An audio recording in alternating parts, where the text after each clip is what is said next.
Hello, I'm Devshikar Patnaik, registration number 19BC1292. So I am going to do an explanation of a decision tree using Orange Data Mining tool. So I have downloaded Orange Data Mining tool from its website for Windows, and the version which I am using is 3.30.1. So Orange is an open source software which can be used for different models like trees, random forest, SVM, etc. And for unsupervised learning algorithms also. So I'm going to perform a decision tree algorithm. So the dataset which I am using is Iris dataset. I have imported the Iris dataset, which was pre-installed here in the Orange into the file. So let's see the dataset. The Iris dataset has 150 instances with 4 features or 4 attributes. The attributes are sepal length, sepal width, petal length, and petal width. And the target attribute is iris. So the iris is of 3 types: the iris setosa, iris versicolor, and iris virginica. So proceed. So here we have connected the file to data table. Data table is used to show the the whole data set in a tabular format, as you can see, like this. And data, when we have connected the file to data sampler is used to take a part of a subset of a data set. So first we are considering the whole data set, and we are taking 100%, total 150 instances we are taking. And we have connected the output of data sampler to tree. This is the decision tree. And for viewing the decision tree, we have connected it to tree viewer, and we connected the output of both data sampler and tree to test and score.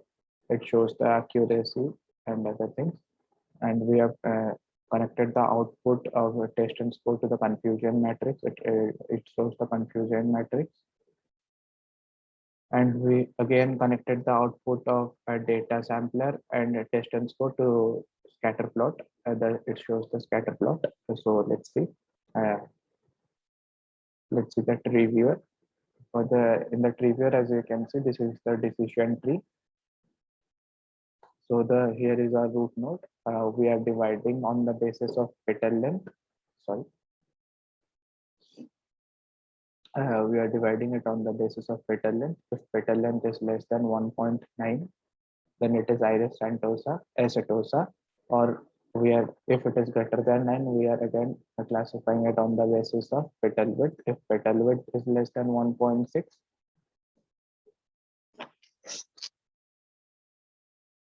petal width is less than 1.6, we are again classifying it on the basis of petal length. If petal length is less than 4.9, it is iris versicolor, or else if it is greater than 4.9, we are again classifying it on the basis of petal width. If petal width is less than 4.9, 1.9, then it is virginica, uh, else it is iris versicolor.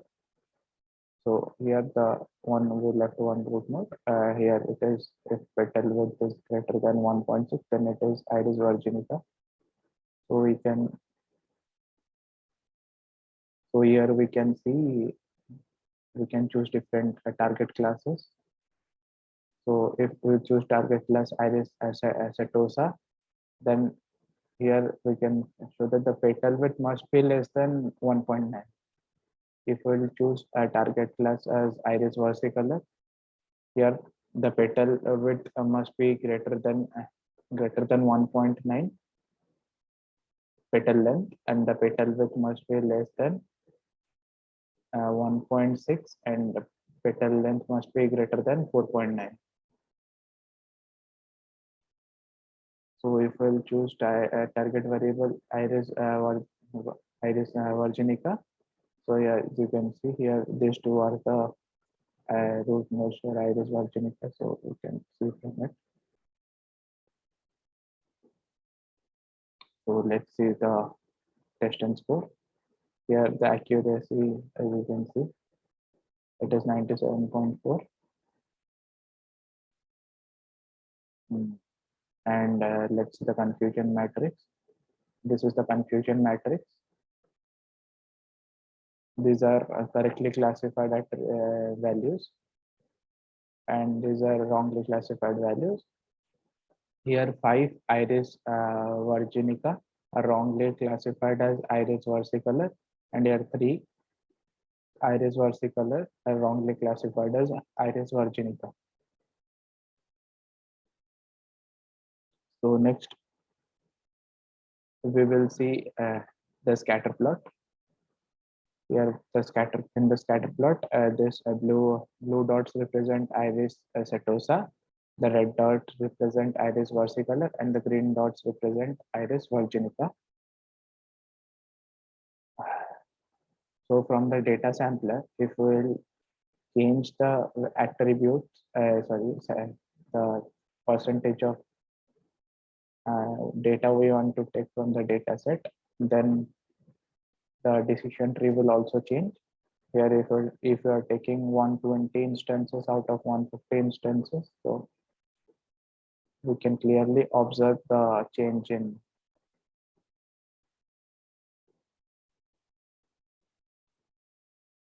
here you can clearly observe the change in the decision tree. Minimize it and again go back to the original one and again perform it. Now, as you can clearly see, the depth is also changing and that classification is also changing. So similarly, everything will change. So from this, we can choose any other data set, or we can paste the data set link here and perform a decision tree algorithm on any other data set also. It will be applicable. This model will be applicable on any other data set. It will represent it clearly. Thank you.